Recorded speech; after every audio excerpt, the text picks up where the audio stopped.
One of a few of the things that happen in revival is what we would call signs and wonders. And signs and wonders are not something that we chase. They're what follow the presence and the power of God. Trish talked about her hands, and she didn't elaborate on it, but her hands felt like there was oil all over them, and she kept shaking them like, what's on my hand? Signs of revival are miracles breaking out in people's bodies getting healed, people being supernaturally delivered of rage. Signs of revival are like Trish said, no man prayed for her. The presence of God came and healed her body.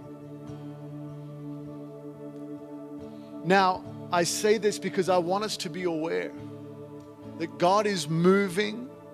It's so easy. It's like we can say God's moving around the world and we see all these things, but I want you to know He's moving inside this community.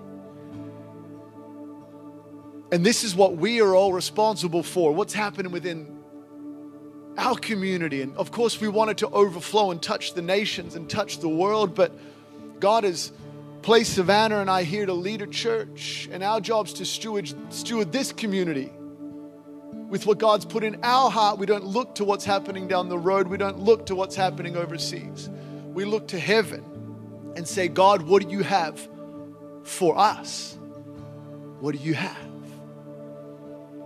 And so I just want Savannah just to come share a vision that she had on Saturday morning, I believe it was. And we're just going to worship and close out this service. But Savannah, thank you, darling.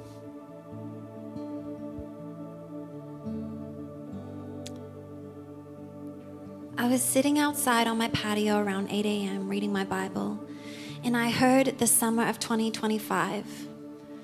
I chuckled thinking what that might mean and that it sounded like lyrics to a pop song. And then I was flooded with a sense that is too hard to describe. The sense was a wave of revival. It's hard to describe because it didn't look or feel how I'd thought. And keep in mind, I feel like I've read almost every book on revival. It's my hobby to study what God has done before, but this didn't look or feel like anything I've ever read. Our church looked drastically different. And I felt that this last Sunday with Jason was but a taste, a drop in the ocean of what was about to be poured out. And then I saw this revival going to Australia. And I immediately remembered that we are booked to go in July, which is the summer. And that not just the night before, my brother had phoned to ask if I would host a night devoted to the outpouring of the Spirit with him. A night without agenda, without structure, just a place for people to encounter the presence. I began to shake and weep, and I said to the Lord, what must I do? What must we do? And He said loud and clear, yield. And I wept more, and I began to shake even more. I started to pray over and over and over again, come Holy Spirit. And as I said that, a pillar of smoke rose up out of the ground in front of me. And then just like that, it was gone. But I was left with these words, that surely God is with us. And that's all that matters.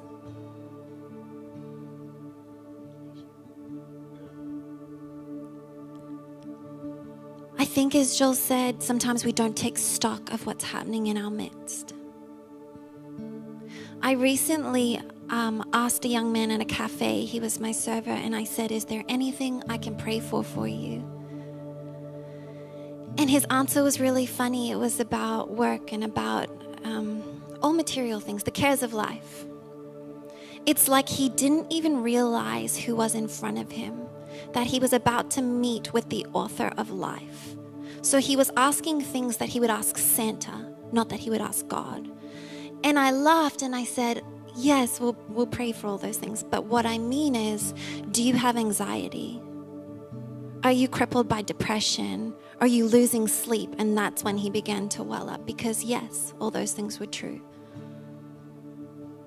But people in the world live in such darkness that it's not even a possibility to ask for freedom from those things. On the far other end of the spectrum is my daughter Avila, who only knows the kingdom.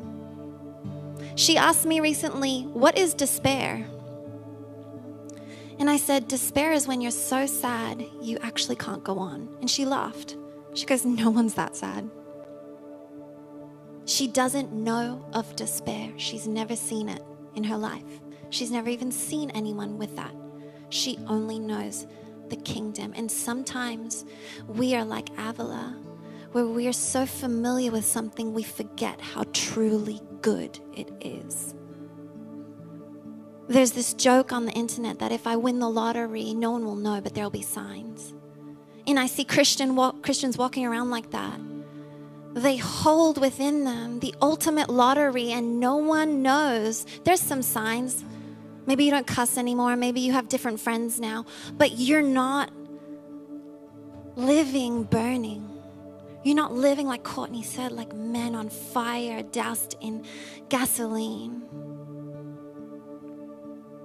I feel him calling us to take stock of what he's doing in our midst and honor it and then go